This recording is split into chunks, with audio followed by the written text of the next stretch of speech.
statement? Yeah, I think anytime you open up league play, especially on the road, you just find a way to win. And we didn't like how we finished last week.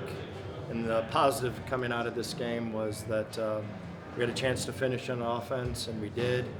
And then obviously we were able to get the stop at the end. So there was at least a positive that came about from last week.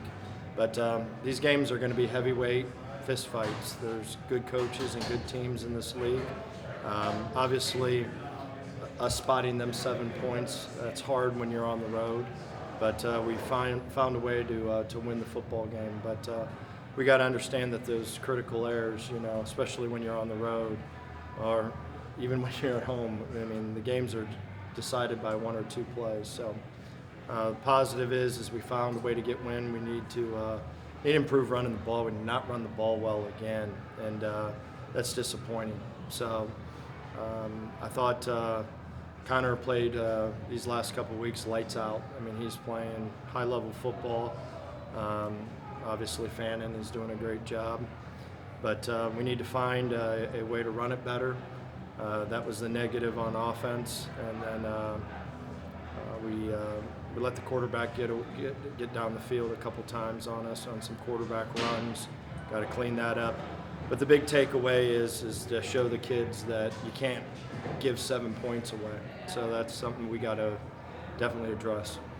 The 4th and 2 call on Fannin's touchdown run there, was that just a matter of get the ball into the best player's hands and let him try to do the rest? No, it was a check actually, and we checked the play, and Connor got us into the right play. Can you just talk about your defense's ability to come up and get that stop on 4th down here in the red zone? Yeah, it was huge. We didn't do that last week, so at least you get to correct some things and walk away with a win opposed to walking away with a loss like we did last week. So I thought it was a positive watching the offense respond and watch the defense respond, because all these games are going to come down just like this. It's the new world. Third quarter, you guys grinded the last 7 minutes off the clock, that offensive drive. Can you just talk about the importance of being able to take time off the clock like that? Yeah, I thought all day we were fighting the field position battle. They did, I thought, an outstanding job of pinning us in. I think that was the most coming out series I've ever been a part of in a game. And I thought our offense, for the most part, handled those coming out situations. We flipped the field. A couple times scored on those situations, but we lost the field position battle. There's no doubt. The 2 takeaways that we got to get better at: 3, running the football, the coming out situations. We lost the field position battle, and then we can't give away 7 points. Not in these games. It's too hard. Was there a message to your team after they scored 10 straight points to tie it there in the 4th quarter? No, I'm glad we finished the game, and just like I said, we did not finish last week, and it was nice to be able to walk into that locker room and let them know that they closed the deal, which was great. Going off field position, I think Akron had incredible special teams today.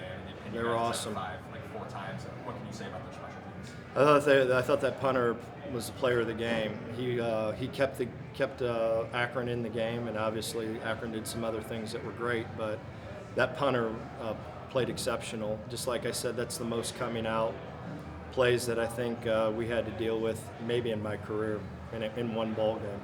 You mentioned that you wanted last week to be a wake-up call. Did the effort today match it to make it a wake-up call? I think so. Obviously, we got to watch the tape, but I think we played hard. But we'll watch the tape, and I'm hoping we did. Obviously, you can't get that evaluation until we sit down and watch the tape. Obviously, the run game wasn't what you wanted to be, but with Jason, finishing off those 2 touchdown runs, obviously the second one he had to break a lot of tackles. Just kind of how big was just his ability to find the end zone there. Yeah, I thought Jason's a warrior. I mean, he does so many good things without the football in his hands, and whenever the ball's been in his hands, because of his unselfish play, he makes some plays, and really proud of him. But we need to get the running game going. We have the ability to run the football. We've got good enough backs. We've got good enough linemen. We've got to get going in that area. Terry on that one today, is he just banged up? Yeah, he is. Yes, he did not practice all week, and he's a guy that I thought he felt good at the end of the week, but he's a guy that needs to practice. There was a couple guys that didn't practice this week that didn't play. We've got to be able to work our trade during the week, and hopefully we get him back next week. Finn Hogan, 6 catches today. Just nice to see, some contributions out of the wide receiver outside of obviously Harold and Malcolm. What can you say just kind of about his efforts? A couple huge catches in the second half. Yeah, I thought Akron did some good things about changing up. It was a constant chess game, to be honest with you, and we had to change some things throughout the game quite a bit, and we got into a spacing combination. They were avoiding right over the ball, and we were able to get Finn some easy plays over the ball. So, but I was proud of him. Yes. With a player like Harold, him being able to do what he does when he gets the ball, are there any more extra wrinkles you think about adding into the playbook just to kind of get him the ball and make him make plays? We got more football plays than anyone in the history of football. We'll find a way to keep getting him the ball. So honestly, we do. So we just gotta keep being creative, keep moving them around, and we'll keep finding them a way. And just like I said, I've been a part of other great players, and there's going to be a game that he's going to have 2 touches, and then the next thing you know, the receiver room or the running back room has a breakout day. That's team football, and that's why this game's the best game ever, because it's all about the team. Not only was it your guys' first win against a MAC opponent this year, but also a cool stat that just came out. It was your guys' 300th win against a MAC opponent in conference play. Can you just tell us, what does that mean to not only you, but the program as a whole? The reason I wanted to come to Bowling Green is because it's got great tradition. There's a lot of people that busted their tail to create that tradition, and you could take tradition, stuff it in a bottle, and sell it, and you'd be a multi-millionaire. It's hard to be at places that don't have tradition, and we're very blessed because of all the great players that have played here, all the great coaches, to be a part of something way bigger than us. And so I'm blessed.